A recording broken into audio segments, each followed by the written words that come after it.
These are Akko Jelly Blues, a dual tactile switch which look and feel really nice. They come packaged in an Akko box, a definite upgrade to the typical polybag packaging of many budget switches, and does give the unboxing experience a premium feel that you just don't get when opening a bag. I personally love the light blue colour of these switches, and the top and base both being clear blue polycarbonate will allow extra light through, great for builds with RGB. This is a slight visual improvement from their original CS switches, such as this rose red, which have an opaque POM base. The other difference between the two series that you'll notice straight away is that the Jelly series has a dust-proof stem, which is definitely nice to see. Now these Jelly switches are a little bit more expensive than their CS series, and come in at $11.99 for 45 switches. I will have links down below for Amazon, AliExpress and Akko's website if you want to pick some of these up for yourself. These switches are tactile with an actuation force of 40 grams and a total travel of 4mm. The graph does show 2 tactile bumps, but when pressing down on the switch even very slowly I can't feel a second distinct tactile bump, and when compared to the Akko Lavender Purples I definitely can't feel a distinct second bump on the Jelly Blue switch. But that's not the same as saying that the dual tactile feels the exact same as a single tactile. What I mean is that there aren't 2 bumps, like a standard tactile just doubled. It's kind of hard to describe, but the Jelly Blue almost feels mushy, because there isn't one distinct tactile bump, and the first almost extends to the second bump. Mushy probably isn't the right word, but if you've tried the switch, let me know of your thoughts on it down below.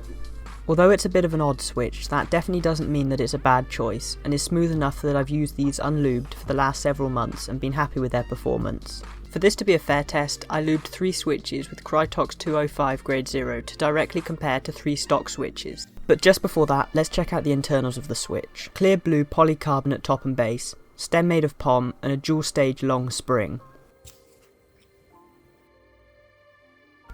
Now I know what you're thinking, why would anyone choose to hand lube the switches when Akko offer a factory lubed version? Well, they're cheaper, and if you can be bothered to spend the time, then you get a better sound quality from hand lubed switches.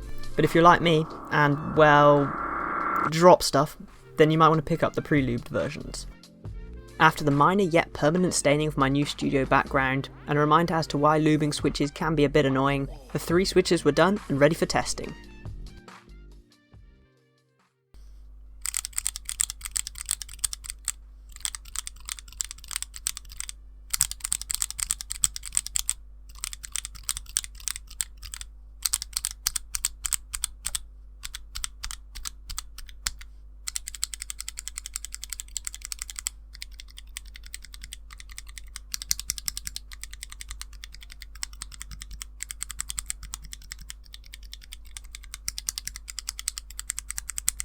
As you can hear, the lubed switches have a deeper pitch to them and lose a lot of their clackiness, but an acrylic block doesn't give you the most accurate sound, so I'll throw them onto my Gamakey LK67 to give it a better test.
I'm going to leave these switches stock, as although they sound a little better when lubed, there isn't a huge difference in the sound, and I actually prefer the feel of the stock switches. I was very careful to stay away from the legs of the stem, but the switches feel like they have even less tactility when lubed compared to the stock switches. And being a light tactile stock, reducing that tactile feeling further, in my opinion, takes away from the feel of the switch. And hey, if you guys like clicking things, then hitting like and subscribe would be greatly appreciated, and really help me out with future videos. It'd be great to hear what you guys think of this switch, so join the discussion and leave a comment down below.